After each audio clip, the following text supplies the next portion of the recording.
हमारे करनाल से गठबंधन के उम्मीदवार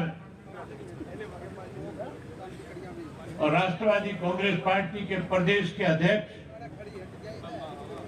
श्री वीरेंद्र मराठा जी,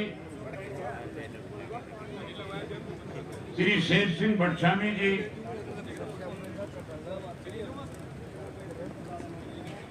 श्री उमेद लुहान जी,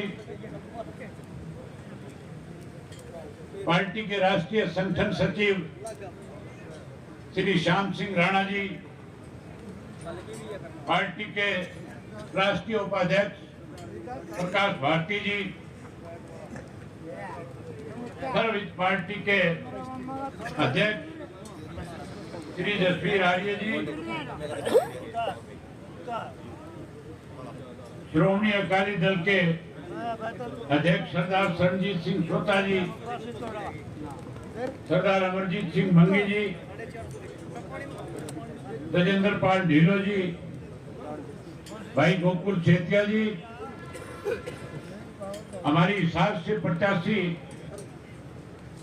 श्रीमती सुनैना चौटाला जी, सरसा से प्रत्याशी संदीप लोट जी, अम्बाड़ा के प्रत्याशी गुरप्रीत सिंह जी, आरजेपी के और इंडियन नेशनल लोकदल पार्टी के भिवानी महेंद्रगढ़ से साझे प्रत्याशी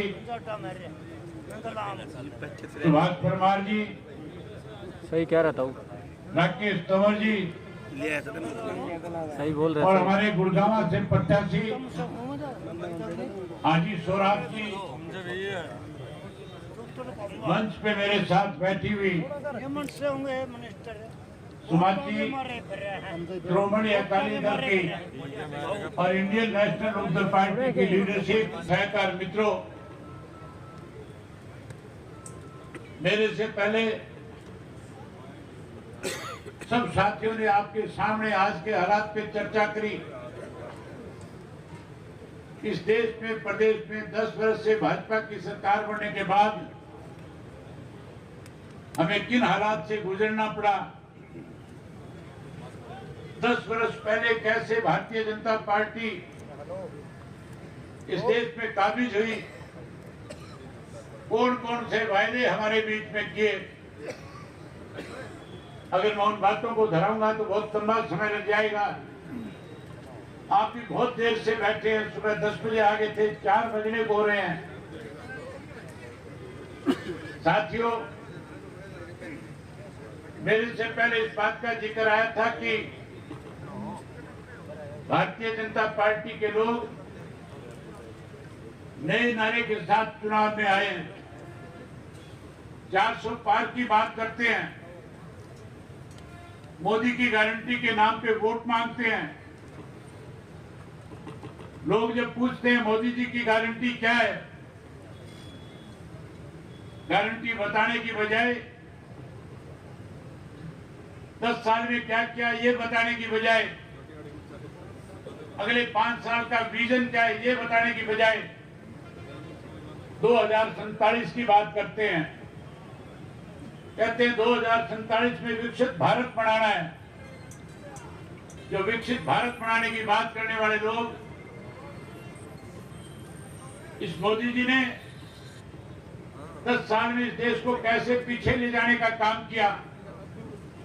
इस हरियाणा प्रदेश में मनोहर लाल खट्टर की सरकार ने किस तरह से 10 वर्ष तक इस प्रदेश को लूटने का काम किया, उन बातों का जिक्र नहीं करते।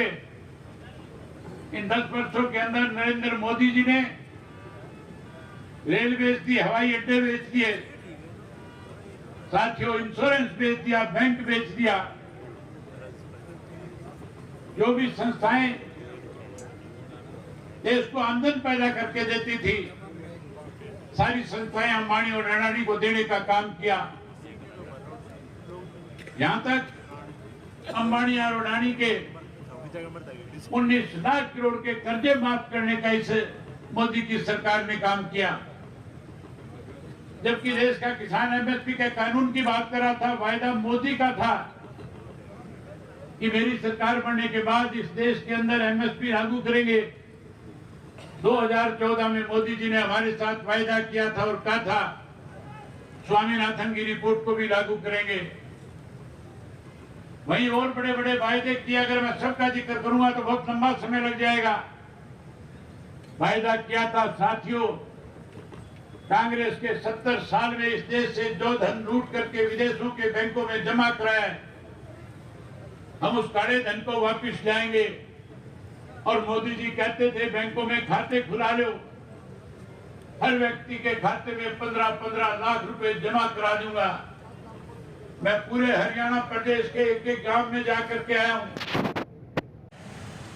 जहां अकाली दल को तोड़ने की कोशिश करी, वहां इंडियन नेशनल लोकदल पार्टी को तोड़ने का काम किया था। ये नहीं चाहते कि रीजनल पार्टियां जो है वो कहीं ताकतवर हो जाए, इसलिए इस तरह की बातें कही जाती है। मेरे खिलाफ प्रचार किया जाता है कि मोदी के साथ जाकर के मिल जाएगा। मैं भरी सभा में एक बात आपसे कहना चाहता हूं, टोटल 545 सदस्य है। अगर 444 भी एक तरफ चले जाएंगे तो मैं सिंह चौटाला भाजपा के साथ नहीं खड़ा होगा, भाजपा के साथ जाऊंगा और ना मैं कांग्रेस के साथ जाऊंगा। मेरी लड़ाई केवल और केवल हरियाणा प्रदेश के किसानों की लड़ाई है। मैं जहां आपके लिए जो आपका आदेश होगा, जहां कहीं भी आप कहोगे, वहीं आपके साथ खड़ा होकर के आपकी लड़ाई लड़ने का काम करूंगा, आपकी आवाज बढ़ने का काम करूंगा। साथियों, आपकी लड़ाई लड़ूंगा जहां पिछले 5 वर्ष में मैंने आपकी लड़ाई लड़ने का काम किया है। वही एक चीज और बताना चाहूंगा, लगातार कांग्रेस के लोग इस प्रचार में जुटे थे। जो मेरे खिलाफ प्रचार कर रहे थे, उनकी पोल खुद की खुल गई है। साथियों, आपके सामने बड़ा उदाहरण है करनाल की लोकसभा की सीट। आप याद करो, जब चुनाव की बिगड़ वजह था, जब चुनाव की घोषणा हुई थी, मैंने प्रेस कॉन्फ्रेंस में मेरे से प्रेस के साथियों ने पूछा था कि अभय सिंह जी आपकी क्या राय है, आप क्या करोगे। मैंने उनसे कहा था कि हम 10 की 10 सीट पे चुनाव लड़ेंगे। और वही मैंने उनके सामने एक बात कही थी कि मनोहर लाल खट्टर अगर करनाल से चुनाव लड़ेगा तो मेरी जाती इच्छा है कि करनाल के अंदर हम सबको मिलकर के एक ऐसा उम्मीदवार खड़ा करना चाहिए जो मनोहर लाल खट्टर को चुनाव से बाहर करने का काम करे। मैंने खुल करके ये कहा था कि कांग्रेस के लोग अपना सर्वे कराएं। मैंने अपना सर्वे कराया। मैं रोज करनाल के लोगों से मिलता हूं, जाता आता हूं। जब भी कई लोगों से राजनीतिक बातचीत होती है, जब पूछा जाता है करनाल में कौन सबसे ज्यादा सक्षम उम्मीदवार है, सबसे मजबूत आधार किसका है, हर व्यक्ति की जबान से मैंने एक ही बात सुनी थी कि अगर वीरेंद्र मराठा साझा उम्मीदवार बनकर के आ जाए तो कोई नहीं हरा सकता। जब मेरे सामने ये बात आई तो मैंने प्रेस के माध्यम से कांग्रेस के लोगों को संदेश दिया और कहा कि अगर वीरेंद्र मराठा को कांग्रेस पार्टी भी अपना उम्मीदवार बना करके लेकर के आएगी तो इंडियन नेशनल लोकदल पार्टी कोई उम्मीदवार खड़ा नहीं करेगी, समर्थन देने का काम करेगी।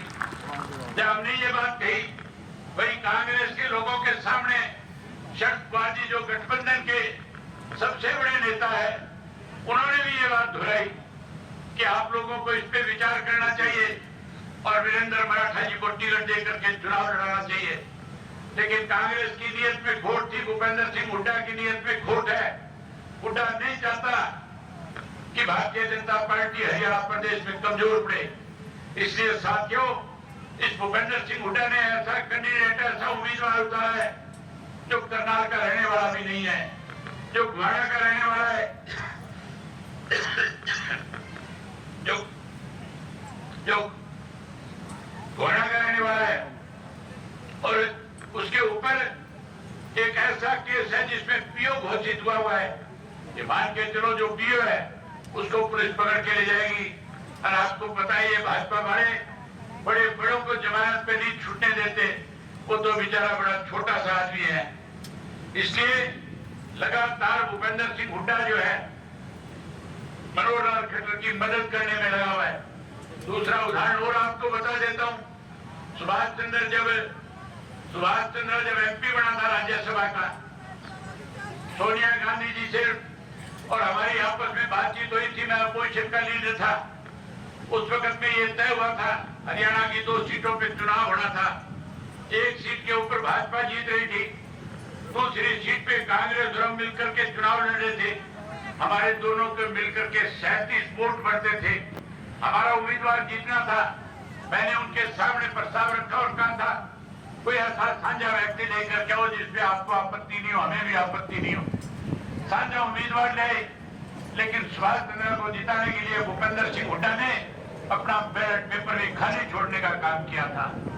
जहां बैलेट पेपर खाली छोड़ा, वही बैल की शाही बदल करके 14 अपने साथी विधायकों के वोट कैंसिल करवाने का काम किया था।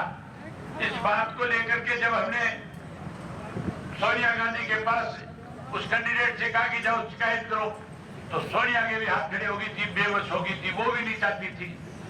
साथियों, मैं तो आपसे एक ही निवेदन और आग्रह करूंगा कि आज जितनी बड़ी संख्या में आप यहाँ पे आए हो, जो आशीर्वाद आज आप मुझे दे रहे हो, जो विश्वास और भरोसा आज आपने मेरे में जताया है, मैं आपको विश्वास और भरोसा दिलाता हूँ। मैं आपके इस भरोसे को कभी टूटने नहीं दूंगा। दोहराना चाहूंगा, आप लोगों को मेरी बात पे विश्वास और भरोसा है या नहीं है, ये बताओ। जो बात किसी के सामने रखी, मैंने उसका नफा और नुकसान कभी नहीं देखा था। मैंने जो वायदा लोगों के बीच में खड़े होकर के किया है, आज यही पहचान इंडियन नेशनल लोकदल पार्टी की सबसे बड़ी है कि इंडियन नेशनल लोकदल पार्टी के कार्यकर्ता को आज कहीं जाकर के शर्मिंदा नहीं होना पड़ता। मैं आपको विश्वास और भरोसा दिलाता हूँ, जो विश्वास आप मेरे ऊपर करते हो, इसको कभी टूटने नहीं दूंगा। हमेशा आपकी ताकत बढ़ करके आपको ताकत देने का काम करूंगा। आप मुझे यहाँ से जिताओ, जैसे ही आप मुझे यहाँ से जिता करके भेजोगे, मैं दावे के साथ कह सकता हूँ कि 4 महीने के बाद जब विधानसभा का चुनाव होगा, 4 महीने के बाद इंडियन नेशनल लोकदल पार्टी की हरियाणा प्रदेश में सरकार होगी। और तुम्हारी गारंटी आपको दी है, जाकर के लोगों से कह देना जैसे ही सरकार बनेगी, हम जो वायदे आज आपके सामने करें उनको पूरा करने का काम करेंगे। सरकार बनने के बाद जो पेंशन 100 रुपए है, जो हरियाणा प्रदेश के 5 लाख लोगों की पेंशन काट दी गई है, मैं आपके सामने भरी सभा में वायदा करता हूँ, हम उन 5 लाख लोगों को ब्याज के समेत पैसा उनके घर पहुँचाने का काम करेंगे। वही नई पेंशन बनाएंगे, जो 100 रुपए वाली आज 3000 है, उसको 7500 रुपया करके बुजुर्गों का मान सम्मान करेंगे। वहीं उसके साथ साथ ये मेरी माताएं बहनें हजारों की संख्या में आ जाई हुई है।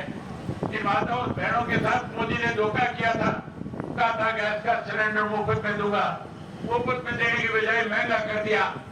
मैं आपसे वायदा करता हूँ, सरकार बनने के बाद